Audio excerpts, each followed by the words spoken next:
Welcome to the deep dive. Our mission today takes us right onto the roads. We're looking at this, pretty intense transformation that's rocking the global trucking industry right now. I mean, we're talking about a massive market, something like $2.2 trillion worldwide. It's the industry that moves almost everything physical you interact with. So the stakes, incredibly high. For years, maybe decades, the whole game was what we're calling the simple race. Just be the fastest, be the cheapest from A to B. That was it. But that model, it's dissolving. Right now, 2025, the new reality feels more like a high-tech treasure hunt. It demands way smarter strategies, much better tech, and honestly, a totally different way of thinking about people. So we're diving into the sources today to really get a handle on what forces are driving this massive shift, and maybe more importantly, how the successful companies are actually navigating it. And it's interesting, looking at the source material, this isn't some random change. It's really being pushed by two huge interconnected forces hitting at the same time. You've got the external pressures, let's call them market dynamics, things like cost, demand, tech. Right, the operational stuff. Exactly. And then you have the internal challenges, the workforce evolution, how you find, keep, and manage your people. And the key takeaway seems to be ignore either one, and you're probably not going to make it. The winners are tackling both head-on. Okay, let's unpack that. Starting with those market dynamics, we hear a lot about supply chain stability or the lack of it lately. What specifically makes the old simple race just obsolete now? Well, it really boils down to unpredictability hitting hyper-demand. On the cost side, fuel is the big one. Wildly unpredictable. Used to be fairly steady, right? You could plan for it. Yeah, you could budget for it. Now, it's jumping all over the map, and that just devastates budgets that are already running on really thin margins. And then you pile on the e-commerce explosion. The demand isn't just fast anymore, it's immediate. Precise, hyper-expedited. Like, I ordered it an hour ago, where is it? Kind of pressure. Exactly, that kind of pressure. It's pushing supply chains to their absolute breaking point. And it's not just about speed and cost pressure, is it? I saw the regulatory side is also tightening the screws. Oh, definitely. Tougher regulations. Worldwide mean carriers have to invest. We're talking serious money in cleaner, greener trucks. Sustainability isn't just a nice-to-have buzzword anymore. It's a cost of doing business, a compliance necessity. Right. Requires immediate capital. And one more thing on the market side, technology is actually lowering the barrier to entry in some ways. AI, automation tools. Meaning smaller, nimbler companies can compete. Precisely. Smaller, tech-savvy carriers can suddenly leapfrog the established giants. They're often faster, leaner, and don't have all that legacy system baggage to deal with. Fierce new competition. Okay, so rising costs, crazy demand, regulatory heat, and smarter, smaller competitors. That covers the external pressures. But let's switch to the internal side, this workforce evolution. This sounds almost existential, like the whole traditional driver model is broken. It really is a critical point. You've got this generational clash happening. On one hand, a huge number of experienced, older drivers are retiring, just leaving the workforce in droves. Taking decades of experience with them. Exactly. A massive knowledge drain. But at the same time, the younger generations, you desperately need to recruit. They're just not signing up for that old school 70-hour-a-week, always-on-the-road lifestyle. You want work-life balance, like you actually want it. They're drawing a hard line on quality of life. They expect it. So you've got this huge gap opening up. A perfect storm, really. The veterans are leaving, and the rookies won't accept the old terms. Just how bad is this driver shortage? It's incredibly deep and getting deeper in many regions. And compounding that, the job itself is getting more demanding. Training standards are rising. You need more professionalism, especially with new tech and safety protocols. Right. Plus, you're seeing the rise of gig work models, kind of like Uber for trucks. That offers flexibility, sure, but it can also pull talent away from traditional trucking companies. Another competitor for talent. And crucially, the sources really hammer this home. Diversity and inclusion aren't optional extras anymore. If your talent pool is shrinking this fast, you simply cannot afford to overlook huge segments of the potential workforce, like women, veterans, or minority groups. It's a business necessity now. Okay, so the old roadmap is useless. The landscape is chaotic. This brings us to the treasure hunt part. If it's a new game, what's in the toolkit? How do companies adapt and find this treasure? We pulled out 7 key strategies from the sources. Let's group them, maybe start with technology. Yeah, good idea. Let's call strategy 1. Using tech intelligently, maybe like it's the compass for this hunt. The key here is that technology has to support the driver. Make their life easier, not feel like Big Brother or, an imminent replacement. What kind of tech applications are actually moving the needle, making a real difference for drivers? It's mostly about optimizing the drive and killing the tedious stuff. So think really sophisticated route optimization software that adapts on the fly to traffic, weather, saving fuel and time. That's huge. Less frustration, better efficiency. Makes sense. Exactly. Then you've got digital load matching platforms. Makes finding the next haul smooth, seamless, less deadhead miles. And then the driver assist tools, things like advanced lane departure warnings, predictive alerts, maybe even fatigue sensors, stuff that genuinely enhances safety and reduces stress. So tech that feels like a co-pilot, not a taskmaster. That's the goal. And automating the back end, billing, dispatch, all that paperwork, that frees up driver time and makes the whole operation feel more modern, more efficient. Yeah. It helps attract that younger, tech-comfortable generation, too. Use the tech to get rid of the friction, the annoying parts of the job. Okay, that leads nicely into strategy 2, which is all about the drivers themselves, redesigning the job to make them happy explorers on this treasure hunt. Exactly. If you can't offer a decent quality of life, you lose. Simple as that.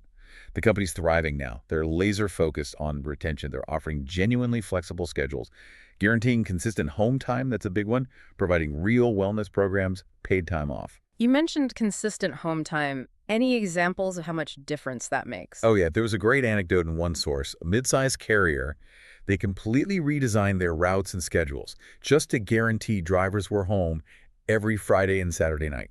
Every single week, no exceptions. That sounds like a major commitment. It was. Eh. But the result? They cut their annual driver turnover by over 15 percentage points, just from that one change. Wow. 15%. That's massive savings in recruitment and training costs alone. Huge.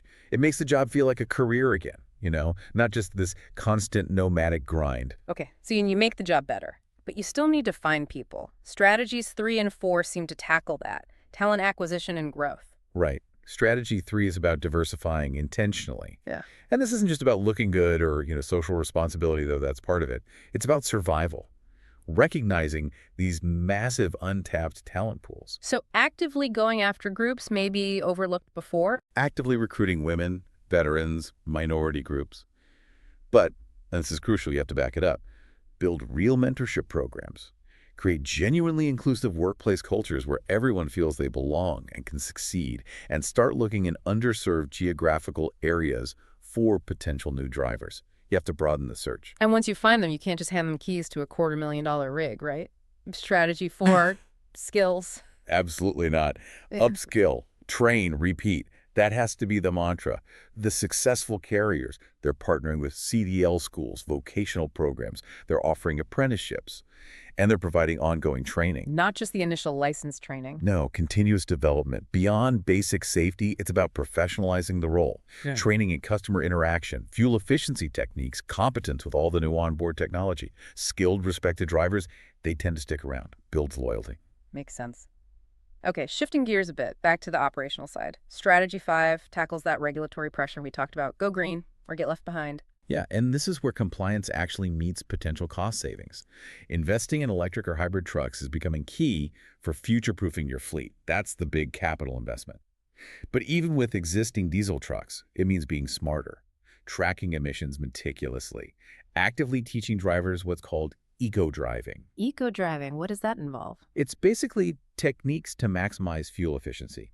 Things like smooth acceleration and braking, anticipating traffic flow, minimizing idling, maintaining optimal speeds, using cruise control effectively. Small changes that add up. So it meets the regulations and cuts your biggest operating expense, fuel. Exactly. It's a win-win. Plus, smart carriers are actively seeking out shippers who prioritize sustainability. They're turning green into a real competitive advantage, not just a cost center.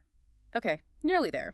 The last 2 strategies seem focused on navigating the day-to-day volatility, agility, and brand. Strategy 6 is be agile. This is all about responsiveness. Using data, real-time data, to find those profitable niches quickly. Maybe specializing in certain types of freight, like temperature-controlled goods, or offering specific services like on-demand or last-mile delivery, which are booming. So not trying to be everything to everyone. Right. And using analytics to figure out which routes are actually making money today, not last quarter. It also means being able to scale operations, maybe drivers, maybe trucks up or down fast, to match those crazy fluctuations in e-commerce demand. Flexibility is key. And the final piece, strategy 7, building a driver-friendly brand. This feels like it ties everything else together. It really does. It's the outward expression of everything we've discussed. You have to celebrate your drivers publicly, show genuine appreciation, actively seek their feedback, and this is the important part, actually act on it. Show them they're being heard. Absolutely. And then share that positive, driver-centric company culture publicly, social media, company website, whatever. It acts like a magnet. A strong, positive brand doesn't just attract customers, it attracts and retains the high-quality drivers everyone is fighting for. Drivers want to work for a company they can be proud of, one that respects them. You mentioned diversification and broadening the search earlier, and this idea of flexibility keeps coming up. If that traditional pipeline of, say, young men willing to do long haul is drying up, where else are companies finding talent? Are there these forgotten gold mines? Yeah, the sources point to several groups often overlooked by the old, rigid model. Companies need to think outside the standard full-time long-haul driver box. For instance, think about retired drivers. Many don't want the 70-hour grind anymore, obviously. But their experience is invaluable. Maybe they do part-time work, shorter regional runs, or act as mentors or trainers. Tapping into that experience without demanding the old lifestyle makes sense. Exactly. Or consider stay-at-home parents. They often need flexible, possibly remote work. They might not be driving. But what about roles in dispatch, logistics planning, customer service, scheduling? Especially if the company's tech allows for effective remote work. So the technology enables new types of roles, bringing in people who couldn't participate before. Precisely. The tech isn't just for the truck cab. We also see potential in immigrants who might bring relevant driving or logistics experience from other countries, maybe needing help with local licensing or language. And people with disabilities could be perfectly suited for many tech-driven logistics, planning, or administrative roles. So the key is rethinking the job to fit the talent, not just trying to force talent into the old job description. That's it exactly. Flexibility unlocks these pools. And this isn't just theoretical, is it? The data you mentioned earlier really underscores the urgency. Companies are making these changes now. Oh, the shift is well underway. Look at the tech adoption. The sources suggest nearly 60% of trucking companies are implementing IoT-based fleet management this year. IoT, Internet of Things, what does that mean for a truck? Yeah, essentially putting smart sensors on everything. Yeah. Critical tires, engine components, refrigeration units if it's a reefer truck, fuel tanks. It means dispatch, maintenance. Everyone knows the truck's real-time health, location, fuel level, tire pressure, temperature, everything. It's vital for predictive maintenance and efficiency. And the move towards electric, it's accelerating fast. The market for electric trucks, currently around, what, $5.9 billion in 2025? It's projected to explode to nearly $40 billion by 2030. Wow, that's exponential growth in just 5 years. That signals a massive shift. Huge. It demands immediate planning for charging infrastructure, grid capacity, driver retraining, maintenance changes, the works. And you said earlier that the companies already using AI for things like route planning or fleet management are seeing real benefits. Definitely. The data shows clear, measurable improvements. Better routes mean less fuel, fewer emissions, faster delivery times. AI can optimize load matching, predict maintenance needs. Yeah. It leads to significant cost cutting and, very importantly, better safety records, fewer accidents, less downtime. So when you put it all together, the treasure at the end of this hunt, it isn't just about squeezing out more profit. It's about building a smarter, more resilient, more, well, human-centric operation. Yeah. The companies winning in 2025 aren't just the biggest anymore. They're the smartest, the most agile, and maybe the kindest. Kindest? How so? Well, they treat their drivers like valued team members, like those explorers you mentioned. They use technology not just for efficiency, but as a superpower to make the job better and safer. And they lead with flexibility and a genuine people-first culture. That seems to be the winning formula. So wrapping this up, what's the big takeaway for you, for our listeners, for the wider economy? It sounds like just clinging to that old simple race idea, speed and cost above all else, is basically a dead end for this $2.2 trillion industry. Absolutely. It's just Right. not viable anymore. Success now demands this integrated approach. You have to adapt across the board, adopt the right tech smartly, build workforce models that respect people's lives, embrace sustainability, and cultivate a culture that actually retains talent. So the core lesson seems pretty universal, doesn't it? In these complex, high-pressure environments, you win by weaving together people, planet, and technology. You can't prioritize one at the expense of the others anymore, especially not the people doing the actual work. Well said. Yeah. You have to value the person behind the wheel just as much as the delivery schedule. It's a fascinating shift we've charted here in trucking, moving from that volume first race to this value first treasure hunt. It makes you wonder. Here's a final thought for you to consider. What other industries out there are still stuck in that point A to point B, fast and cheap mindset? Maybe think about large scale food service, certain parts of construction, maybe even some types of local manufacturing. Are they potentially facing this exact same kind of existential pressure cooker? This need to shift towards smarter technology, much more flexibility, and genuinely people first models. Something to mull over as you look around. It's a good question. These principles of smart people-centered adaptation usually do transcend specific sectors. Indeed. Well, that's all the time we have for this deep dive into the changing roads. Thank you for joining us. We hope this gives you some valuable insights, and we encourage you to keep exploring these ideas.